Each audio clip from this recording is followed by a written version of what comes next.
Welcome back, everyone, to the Highly Sensitive Healer YouTube channel. Thank you so much for being here. As always, it's greatly appreciated.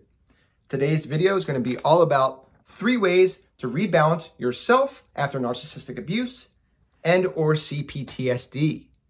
I wanted to start off the video with a quote, and that quote is by Janet Kingsford, and it goes, "Balance is not something you find.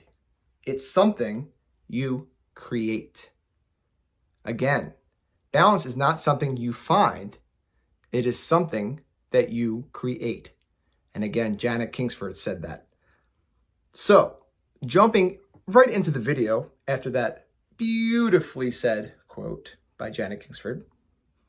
Number 1, to rebalance yourself after narcissistic abuse or CPTSD is to set and maintain boundaries. And this includes saying the word no when you need to say it most. This is, if you're an empath or an HSP, like myself, like the rest of this community is for the most part, this is incredibly difficult to do. Setting boundaries is tough enough as it is, let alone then maintaining those boundaries after the fact. Just know that a toxic narcissistic person is always going to test your boundaries. So it's important that once you set them, you need to learn how to maintain those boundaries. So I recommend coming up with a list of boundaries that you would like to set. That could include saying the word no when you most need to say the word no. That is a boundary being set.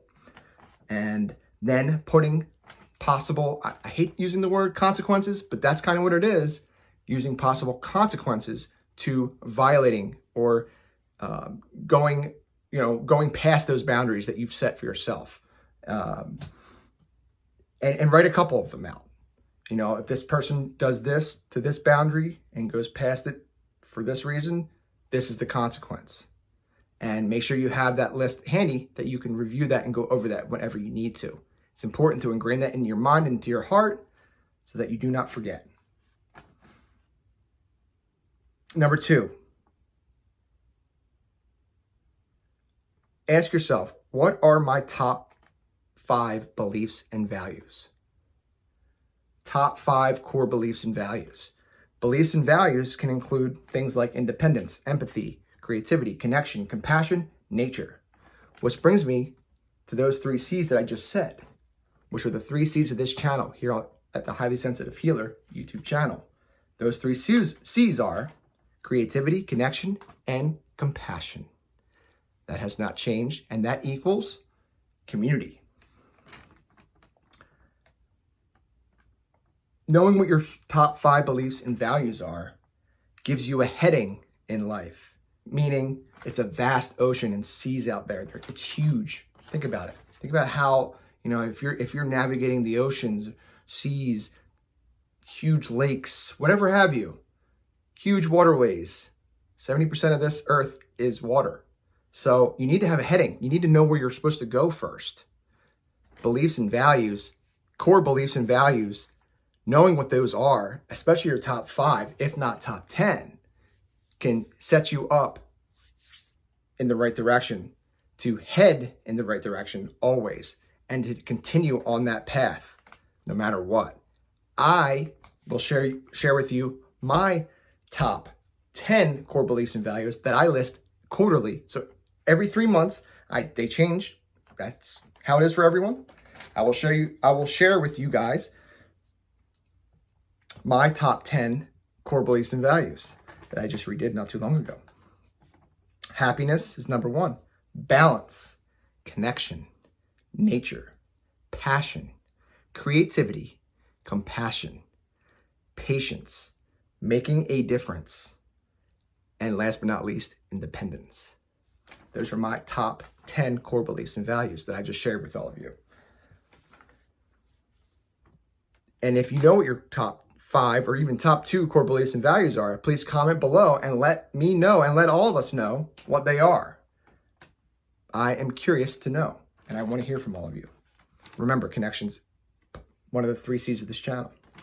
And last but not least, number 3, find something or multiple things that you're passionate about. Find something or multiple things that you are passionate about. Ask yourself these questions. What brings me joy and happiness? List it out on a piece of paper. What brings you joy and happiness? How can I use my creativity? So chances are, if you're an empath HSP type person, chances are you're a pretty creative person. How can I use that creativity? List it out. Also, comment below. Let us know what that is. Whatever your creative outlet is. Mine is balancing stones. That's one of my creative outlets. I share that with all of you on this channel. The art of balancing stones. It's not a matter of asking yourself, what am I good at? That's not what I'm curious, and that's not what you should be curious for this third thing to rebalance yourself after narcissistic abuse and CPTSD. That's not what I'm talking about. So it's not a matter of asking yourself, what am I good at? That's not what I want to know the answer to. So please don't put that in the comments. Again, ask yourself, what brings me joy and happiness? How can I share my creativity or use my creativity with the rest of the world?